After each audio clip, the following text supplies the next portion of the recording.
아멘. 예, 6월은 저희가 아시다시피 호국 보훈의 달입니다. 그래서 어떠한 말씀을 같이 나누면 좋을까 이렇게 고민을 하다가 우리가 나라와 민족을 위해서 같이 함께 마음을 모으는 것이 어떨까 이런 생각을 좀 하게 되었습니다. 제가 잠시 유학을 했을 때 한 집회에 참여를 한 적이 있었는데 거기에 그 말씀을 전하시는 분으로 군목을 섬기시던 분이 오셨어요. 그러면서 이제 굉장히 은혜로운 말씀을 전해 주시면서 함께 기도하는 시간을 가지는데 이렇게 얘기하시더라고요. 지금 대한민국이 너무 어려운 가운데 처해 있다. 정치적이든 외교적이든 영적이든 정말로 기도가 많이 필요한 시기이다. 우리가 나라와 민족을 위해서 기도하자. 우리가 유학할 수 있는 것, 이렇게 나와서 편안하게 자유롭게 공부할 수 있는 것은 하나님께서 우리에게 대한민국을 통해서 은혜를 베풀어 주셨기 때문이다. 그러니 뜨겁게 기도합시다. 그러면서 기도하자고 했을 때 정말 마음이 뜨거워졌어요. 저희가 1시간 넘게 그 자리에 집회에 모였던 사람들이 다 같이 학생이고 어른이고 한 마음으로 같이 나라를 위해서 간절하게 기도하고 이제 마음에 한편으로는 기도는 했지만 걱정이 되더라고요. 그래서 이제 어머니한테 전화를 했습니다. 엄마, 한국 요즘에 좀 많이 어렵다고 들었다. 괜찮냐? 그러면서 이렇게 여쭤봤는데 어머니가 이렇게 갸우뚱한 목소리로 이렇게 하시더니 저를 이렇게 저한테 평안한데? 왜? 그러면서 이렇게 오히려 되물으시는 거예요. 그래갖고 살짝 당황했습니다. 아니, 방금 전에 우리는 굉장히 큰 위기의식을 느껴서 대한민국이 어떻게 될 수도 있다라는 그 말에 정말 간절히 기도하면서 왔는데 막상 여기 있는 분들은 너무나도 평안한 것입니다. 그러면서 이제 그때는 의아했는데 막상 한국에 들어와서 이제 어느덧 제가 이제 11년이 이제 한국에서 생활한 지 11년이 됐는데 저도 어머니하고 똑같은 마음이 되더라고요. 예, 미국에서는 지금도 있는 뭐 이제 외국 친구들이 가끔씩 야, 한국 요즘에 좀 북한이 도발하던데 막 이러면서 연락을 주는데 저는 우린 괜찮은데? 이러면서 이렇게 대화를 주고받는 거 보면서 한편으로는 내가 점점 뭔가 무뎌져 가고 있다라는, 영적으로 무뎌져 가고 있다라는 그런 마음이 들면서 오히려 한 발자국 이렇게 떨어져 있었을 땐 나라에 대해서 더 한 번이라도 생각을 하게 되고 감사한 마음을 가지게 되고 기도를 한 번 더 하게 됐는데 이게 참 사람이 간사한 존재구나, 그것을 좀 이렇게 생각을 해보게 됐습니다. 그래서 한 명언에는 이러한 명언이 있어요. 어떠한 명언이 있냐면 복음에는 국경이 없지만 그리스도인에게는 각자의 조국이 있습니다. 라는 이러한 명언이 있습니다. 성경이나 이렇게 기독교 역사를 살펴보면 믿음의 사람들은 이 땅 위에서 사는 한 동안에 자신의 조국과 그리고 민족을 사랑하는 믿음의 사람들이었습니다. 저희가 대표적으로 모세나 다윗이나 이사야, 느헤미야, 예레미야, 그리고 신약에 가면은 바울도 그렇고 예수님께서도 보시면 나라와 민족을 위해서 눈물로서 기도하셨다라는 것을 저희는 어렵지 않게 찾을 수 있습니다. 그래서 저는 오늘 말씀을 통하여서 자기 민족을 굉장히 사랑해서 목숨도 아끼지 않고 내놓았던 에스더의 이야기를 통해서 우리 그리스도인들은 나라와 민족을 어떻게 생각해야 되고 왜 사랑해야 되는가, 그것을 같이 저희 성도님들과 나누기를 원합니다. 저희 오늘 본문 말씀의 배경이 되는 것은 에스더, 이제 저희 성도님들께서 그 이야기는 익히 잘 아실 거라 생각을 합니다. 바벨론 제국 뒤를 이어서 페르시아 제국이 일어나게 됩니다. 그러면서 이제 고레스 조서에 의해서 이제 유대인들 중에 일부는 예루살렘으로 돌아가게 돼요. 저희가 굉장히 잘 아는 느헤미야나 이제 에스라나 그런 사람들이 같이 유대 공동체를 데리고서 예루살렘으로 돌아가서 성전을 짓고 성벽을 건설을 하고 그러면서 이제 그곳에서 점차 자신들의 삶이 안정되어져 갑니다. 하지만 모든 유대인들이 다 예루살렘으로 간 건 아니었어요. 일부는, 소수 유대인들은 여전히 자신들이 포로로 잡혀갔던 그곳에서 그냥 자신들의 삶의 터전을 마련해서 그곳에서 살고 있었습니다. 그 중에서 이제 대표적인 게 오늘 나오는 모르드게와 에스더와 그 주변에 있던, 수상궁 주변에 있던 그 유대인 공동체였어요. 처음은 기쁨의 소식으로 시작을 하게 됩니다. 저희들이 잘 아시는 것처럼 포로로 잡혀갔지만은 에스더가 당시에 이제 그 페르시아 제국을 다스리던 아하수에로 왕의 왕비로 간택을 받게 됩니다. 그러면서 모두가 기뻐하는 중에 하지만 안 좋은 소식도 같이 동시에 들립니다. 그것은 자신에게 절하지 않은 모르드게를 굉장히 증오하는 마음에 하만이라고 하는 당시에 페르시아 제국의 2인자의 자리에 있던 자가 유대 민족을 모두 멸절시키기로 왕에게 얘기를 합니다. 그 조서에 왕의 인장을 찍어 달라고. 근데 그때 그냥 이렇게 부탁을 한 게 아니라 당연히 뇌물을 줬어요. 어마어마한 돈, 1만 달란트라고 하는 것을 아하수에로 왕 당신 개인에게 드릴 테니까 우리 이거에 같이 왕명을 어긴 저 유대 민족을 멸절하는 것에 여기에 동의해 주십시오. 그렇게 했을 때 아하수에로 왕이 흔쾌히 그것에 동의를 한 것입니다. 이것을 모르드게가 알게 되고 그러면서 굉장히 마음이 비탄 가운데 처하게 됩니다. 우리나라와 우리 민족 이제 어떻게 되는 것인가? 왜냐하면 그 조서가 페르시아 제국 전역으로 모두 퍼지게 되었기 때문에 동시에 어느 날짜가 되면은 바로 유대 민족들을 향해서 모두가 다 죽이려고 달려들려고 하였을 거기 때문입니다.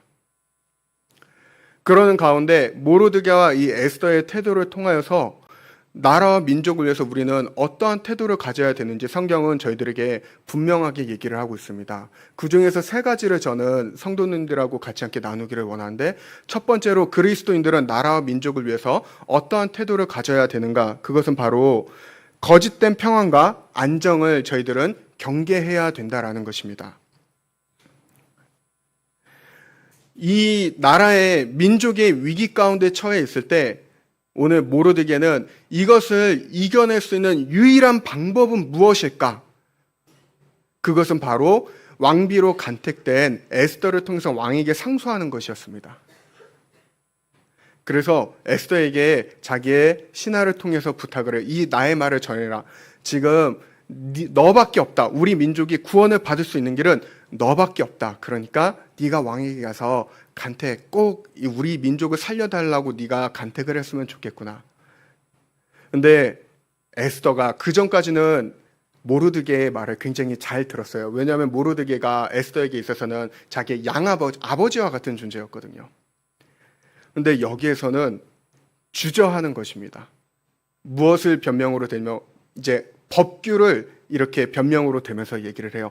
왕이 부르지 않았는데 내가 먼저 왕에게 찾아가면은 왕이 그때 나에게 금지팡이를 내미지 않는다면 나는 그 자리에서 사형입니다. 근데 왕이 나를 찾지 않으신지 내가 왕비로 간택이 됐음에도 불구하고 30일이 넘어가고 있습니다. 그래서 제가 지금 왕한테 갈 수가 없다고 이렇게 변명을 하는 것입니다. 저희가 한번 생각을 해봤으면 하는 것은 여기에서 모르드게가 어떻게 대답하느냐입니다. 13절에 보면은 모르드게는 에스더에게 이렇게 얘기를 합니다. 너는 왕궁에 있으니 모든 유다인 중에 홀로 목숨을 건지리라 생각하지 말아라. 나라가 망하고 나라의 주권이 빼앗기고 민족이 몰살당하는 상황 가운데 너만, 내 자리는 왕의 왕비의 자리에 있으니까 너만 안전할 수 있다라는 그 안일한 생각을 버려야 된다라는 것입니다. 최근 저희 한국 사회의 지금 흐름들을 이렇게 살펴보면은 참 영적으로 위기의식이 많이 느껴지는 시대에 살고 있습니다. 제가 5월 달에 주일 예배 때도 그렇고 수요일 예배 때도 계속해서 같이 함께 저희 성도님들과 함께 나눴는데, 이제 계속해서 저희들의 세대는 결혼관이나 하나님께서 세우신 창조 질서들에 대해서 계속해서 그것에 큰 의미를 가지지 않습니다. 자신들이 옳은 대로 행하는 세대들이 되어가고 있습니다.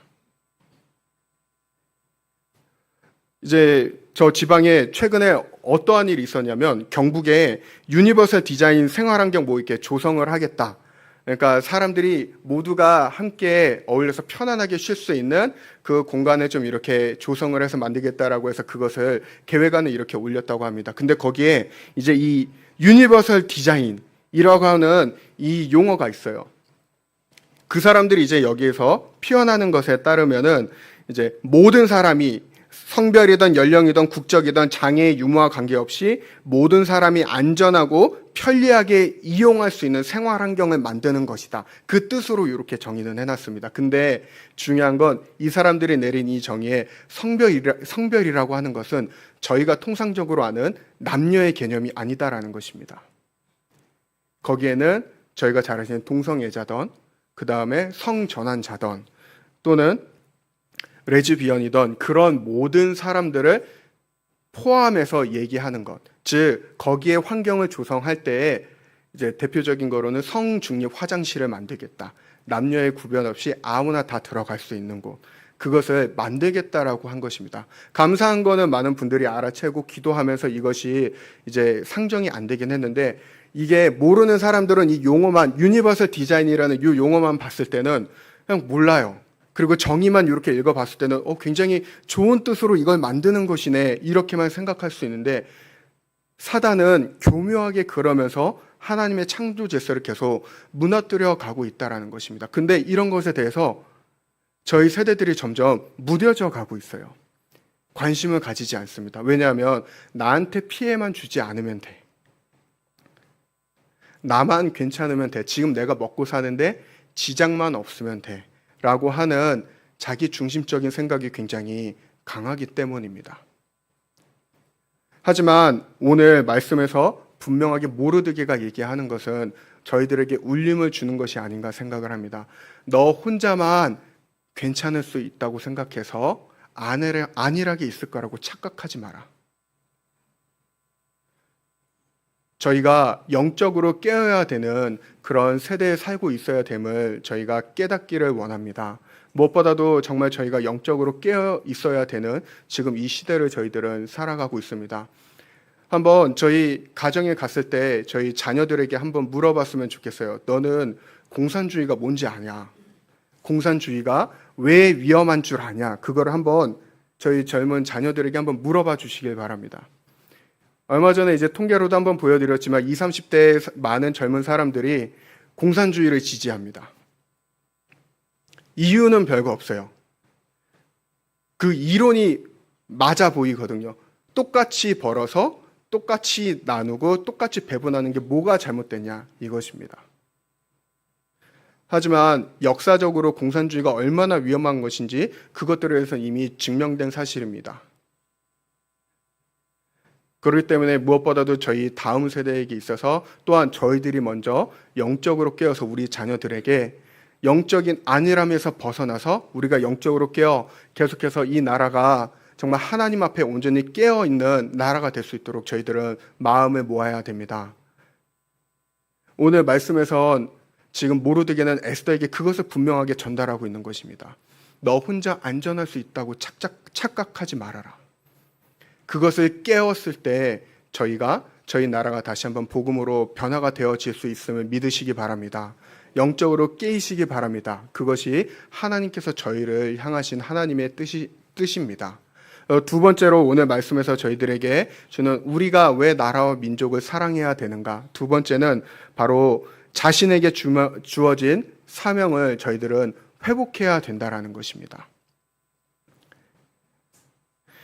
모르드게가 민족을 위해서 담대하게 앞서지 못하고 있는, 지금 주저하고 있는 이 에스더에게 강하게 권면하면서 그 에스더의 그 영적인 것을 깨우는 말은 14절에 분명하게 이렇게 얘기합니다. 뭐라고 얘기하냐면, 이때 내가 만일 잠잠하여 말이 없으면 유다인은 다른 데로 말미암아 노인과 구원을 얻으려니와 너와 내 아버지 집은 멸망하리라. 내가 왕의 자리를 얻은 것이 이때를 위함이 아닌지 누가 알겠느냐 하니.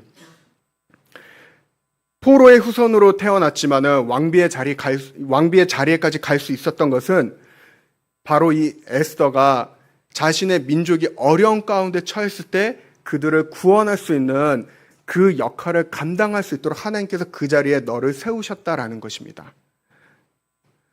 모르드게는 그러면서 얘기했던 것은 네가 그걸 하지 않는다고 해서 우리 민족이 구원을 받지 않을 것이라고 착각하지 말라는 것입니다. 모르드게에는 오히려 에스더보다도 훨씬 더 강한 믿음이 있었습니다. 어떠한 믿음이냐면 자신의 유대 민족 가운데, 역사 가운데 하나님께서는 언제나 우리 민족을 기억하시고 위기 가운데서 구원해 주셨다. 하나님은 에스더 네가 아니더라도 우리 민족을 반드시 구원해 주실 것이야. 중요한 것은 하나님은 지금 너에게 그 자리를 맡게 하신 것은 지금 그 자리에서 너의 사명을 감당하라고 그 자리를 맡겨주신 것인데 너는 왜 그 자리를 외면하려고 하냐, 이것입니다. 하나님께서는 저희들에게도 분명한 각자의 자리에 주신 사명들이 있습니다. 유명한 신학자 중에 한 명인 부르만이라고 하는 신학자가 이렇게 얘기를 하고 있습니다. 뭐라고 얘기를 하냐면, 하나님께서는 자기 백성의 동역 여부에 따라서 자신의 뜻과 계획을 바꾸시는 분이 아닙니다. 즉, 인간은 하나님의 섭리를 좌지우지할 수 있는 존재가 아니라 하나님의 섭리가 무엇인지 분별하고 그 섭리에 동역하도록 부름받은 존재라는 것입니다. 저희가 이것을 반드시 기억해야 됩니다. 저희가 하나님께서 저희의 부르신 사명을 감당하지 않는다고 해서 하나님께서 그분의 뜻을 멈추시는 분이 결코 아니십니다. 하나님은 그분의 뜻대로 하나님의 사람을 세워서 계속해서 그분의 계획을 이루어 나가시는 분이십니다. 중요한 것은 저희에게 주신 그 사명을 저희가 그 사명이 무엇인지 깨달아야 된다는 것입니다.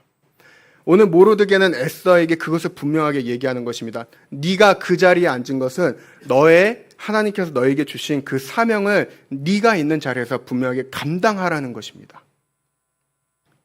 오늘날 이 메시지를 들었을 때 저희들이 그렇게 생각할 수도 있습니다. 지금 내가 현재 있는 이 자리는 에스더와 같이 뭔가 큰 영향력을 주는 자리가 아닌데 그러면 뭘 어떻게 하겠나. 그냥 에스더는 그 자리에 있으니까 그걸 감당할 수 있는 거고 나는 나의 삶을 그냥 열심히 살아가면 되는 것이 아닐까. 저희가 이렇게 생각할 수도 있겠지만은 분명하게 오히려 저희들에게 말씀해 주시는 것은 현재 지금 내가 있는 그 자리가 하나님께서는 그 자리에서 저희가 그분께서 주신 사명을 감당하길 원하신다라는 것입니다.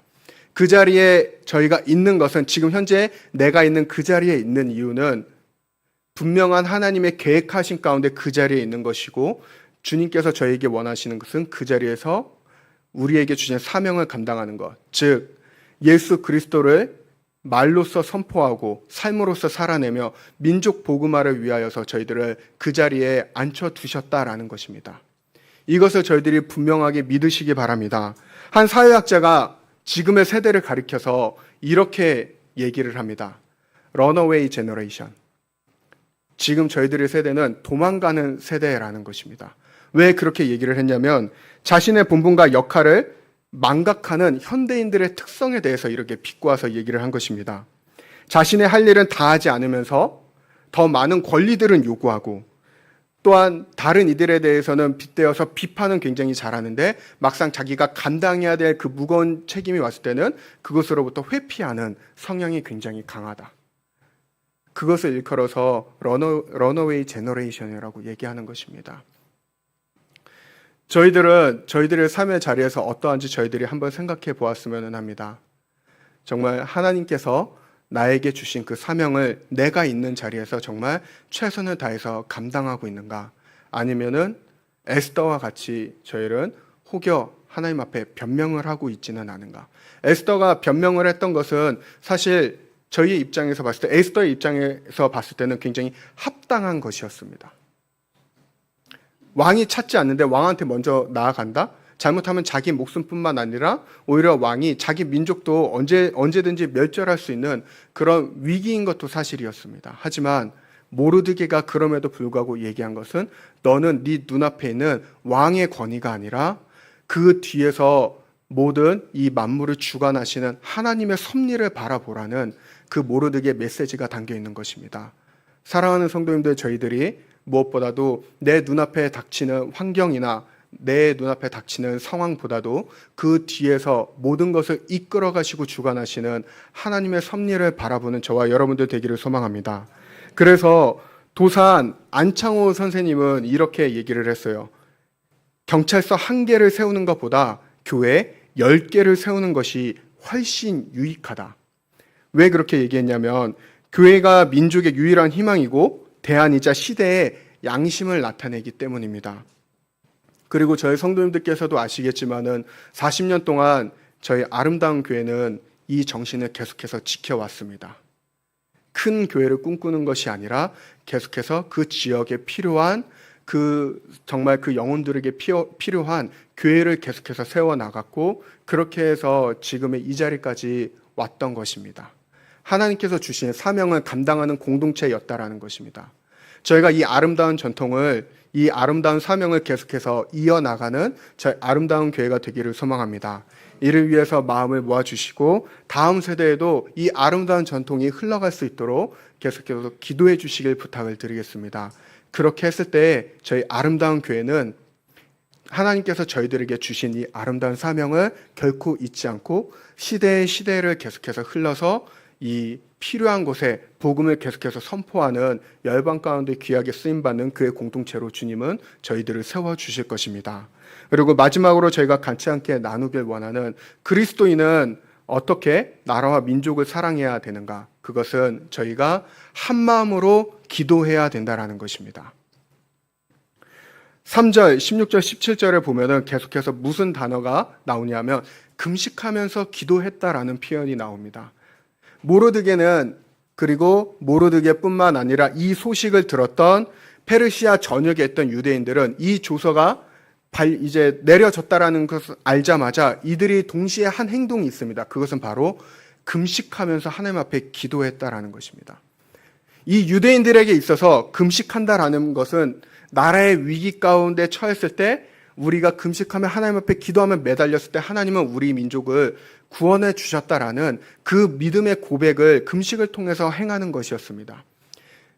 그렇기 때문에 에스더도 그 자신들에게 내려오던 그 금식의 전통이 무슨 의미를 가지고 있는지 너무나도 잘 알았기 때문에 자신의 모르드게 사촌에게 부탁을 한 것입니다. 16절 17절에 보는 바와 같이 당신은 나를 위해서 꼭 기도해 주시길 부탁을 드리겠습니다. 나와 내 하인을 위해서 기도해 주십시오. 우리가 3일 동안 금식한 후에 내가 왕께 나아갈 것입니다. 내가 죽으면 죽을 것입니다. 내가 내 나라 민족을 위하여서 왕 앞에 규례를 어기더라도 나는 그곳에 담대하게 나아가겠습니다. 에스더가 자신의 사명을 깨달으면서 그 다음에 바로 요청한 것이 기도였던 것입니다. 기도는 여기에서만 등장하는 것이 아니라 저희 성도님들도 굉장히 잘 아시겠지만 성경 전역에서 우리가 왜 기도해야 되는지 기도의 중요성에 대해서 너무나도 분명하게 말하고 있다는 것입니다.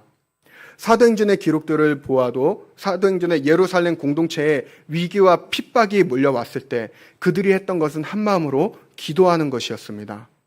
또한 바울도 에베소 교회에 자신이 너희는 영적으로 무장하고 준비가 되어야 된다. 마귀의 그 사악한 관계로부터 너희들을 지켜내야 된다. 그러면서 6가지의 그 영적 무기에 대해서 얘기한 후에 그가 뭐라고 얘기를 하냐면 너희는 나를 위하여서도 꼭 기도해 달라.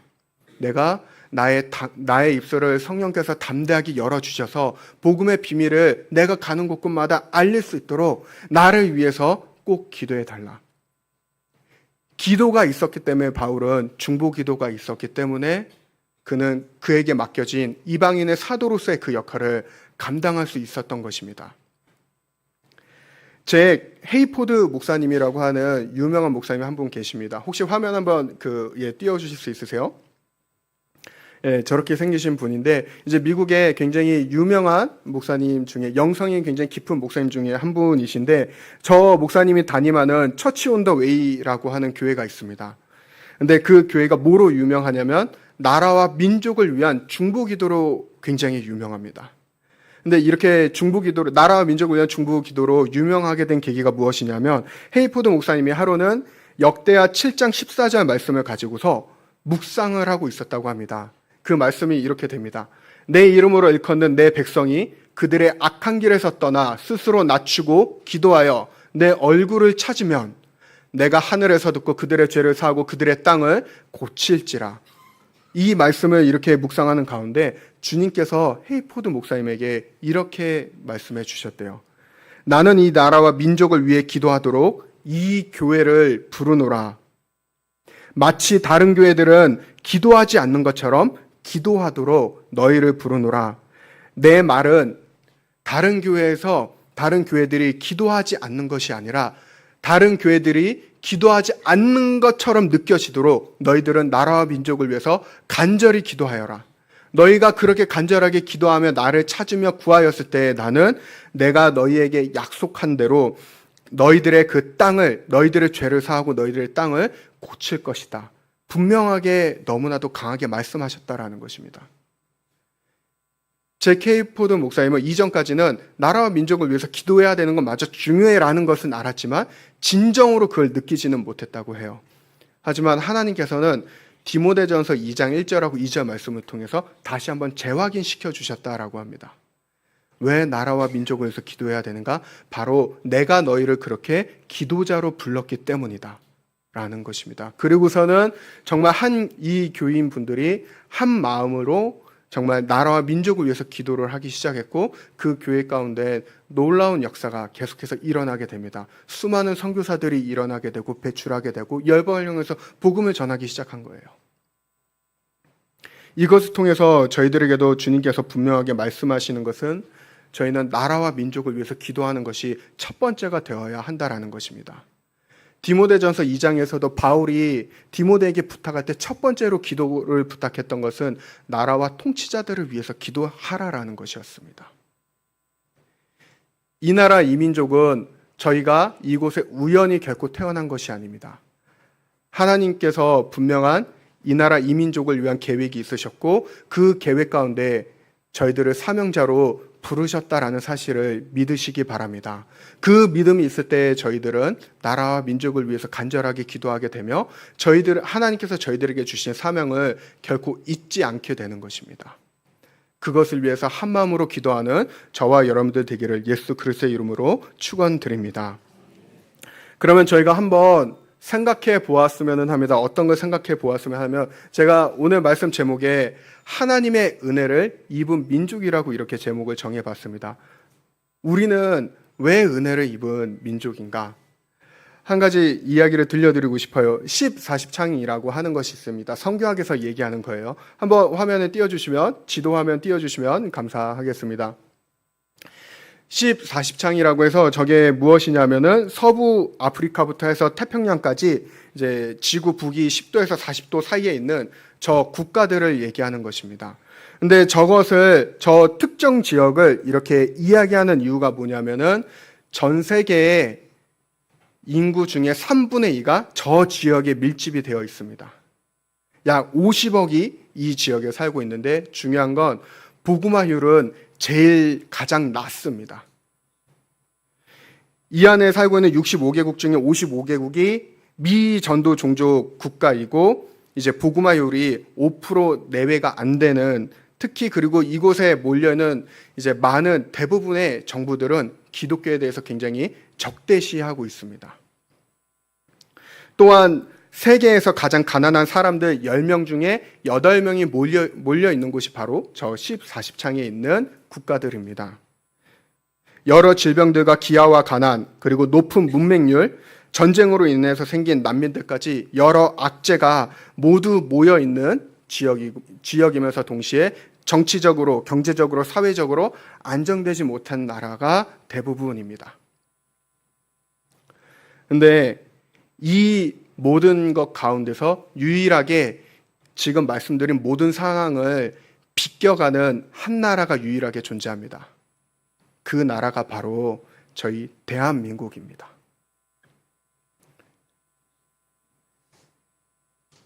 저희 대한민국은 바울이 얘기했던 복음의 빚진 국가입니다. 저희도 처음부터 복음을 적극적으로 받아들이지 않았습니다. 저희도 수많은 선교사님들의 순교가 있었고 희생이 있었고 많은 그리스도인들의 정말 그 순교의 그 피 위에 세워진 국가가 바로 저희 대한민국입니다. 혹시 들으신 성도님들도 계시겠지만 저희 나라 애국가 있죠. 애국가가 옛날 초기 기독교 시대, 저희 한국 초기 기독교 때 찬송가에 포함되어 있다는 거 혹시 아시는 분들 계시는가요? 저게 원본입니다. 이제 그리스도인 중에 한 명이었던 윤치호 선생이 이제 가사를 쓰고 원래는 그 찬송가의 다른 곡조에 맞춰서 저 애국가를 불렀어요. 저희가 하느님이 보호하사, 지금은 그렇게 하지만 처음에 저걸 부를 때는 하나님이 보호하사라고 해서 저 원본이 있는데 재미있는 것은 저 자료를 처음에 발견한 사람이 누구냐면 기독교인이 아닙니다. 스님이 발견했어요. 미국에서 어디를 방문했다가 기독교 자료들이 이렇게 쭉 있었는데 거기에서 이제 우리나라 그 자료 중에 저걸 봤는데 거기에 찬송가가 15장인가로 돼 있었는데 그 중에 14장이 애국가라는 것입니다. 즉 저희 나라는 정말 하나님의 은혜를 입은 나라이자 복음에 빚진 나라이자 민족이다라는 것입니다.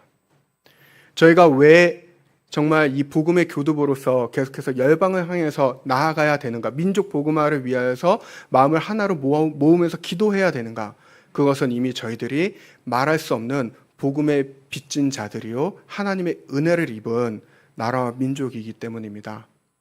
사랑하는 성도님들, 그렇기 때문에 저희들이 다시 한번 정말 내가 왜 대한민국의 백성으로 국민으로 태어나게 되는지, 하나님께서 지금 나에게 이 자리를 주신 이유가 무엇인지 그 사명에 대해서 다시 한번 생각해 보시기 바랍니다. 영적인 안일함을 버리고 저희가 그리고 민족 복음화를 위해서 같이 함께 한마음으로 기도하는 공동체가 되기를 소망합니다. 그렇게 저희가 한마음으로 나아갔을 때 하나님께서는 저희 미사체프를 통하여서 민족의 복음화를 위해 열방을 위해서 귀하게 쓰임받는 복음의 교두보로 저희들을 세워주실 것입니다. 저희 아름다운 교회는 그 일을 위해서 40년 동안 굉장히 많이 노력해왔고 앞으로도 계속 해나갈 것입니다. 저희가 그 복음을 위해서 같이 함께 마음을 꼭 모아주시기 바랍니다. 복음에 저희가 집중하고 기도하며 한 마음을 품었을 때 하나님께서는 저희가 생각하지 못한 놀라운 역사를 미사체프를 통해서 이루어 나가실 것입니다. 그것에 오직 하나님께만 소망을 두며 나아가는 저와 여러분들 되시기를 예수 그리스도의 이름으로 축원드립니다. 함께 기도하시겠습니다. 하나님, 저희는 그 무엇과도 바꿀 수 없는 놀라운 하나님의 은혜를 입은 민족이자 나라입니다. 나라가 수많은 압제와 역경과 고난과 슬픔과 아픔 가운데서도 하나님께서는 저희 민족을 기억하여 주셨고 어려움이 있을 때마다 주님의 구원의 손길로 하나님 지금의 대한민국이 있기까지 주님은 저희들을 이끌어 주셨습니다. 하나님, 그러한 주님의 그 섭리를 바라보는 가운데 하나님, 저희 미사치플이 주님 앞에 그렇게 귀하게 쓰임받는 영적으로 깨인 저희 복음의 공동체가 되기를 간절히 소망합니다. 저희가 무엇보다도 날마다의 삶 가운데 영적으로 깨어서 정말 말씀에 집중하게 하여 주시고 예수 그리스도에게 집중하게 하여 주시고 성령의 인도하심을 받는 저희 미사치플이 되게 하여 주시옵소서. 그래서 정말 이 나라 이 민족을 복음화하는데 앞장서는 정말 하나님께서 기뻐하시는 공동체, 계속해서 복음이 필요한 곳마다 발벗고 나서며 하나님의 나라와 영광을 위해서 귀하게 달려나가는 끝까지 믿음의 경주를 끝까지 완주해내는 그런 저희 미사체플 되게 하여 주시옵소서. 그런 주님께서 기뻐하시는 공동체가 되기를 간절히 소망하며 살아계신 예수 그리스도 이름 받들어 간절히 기도드립니다. 아멘. 저희가 이 시간 준비하신 예물을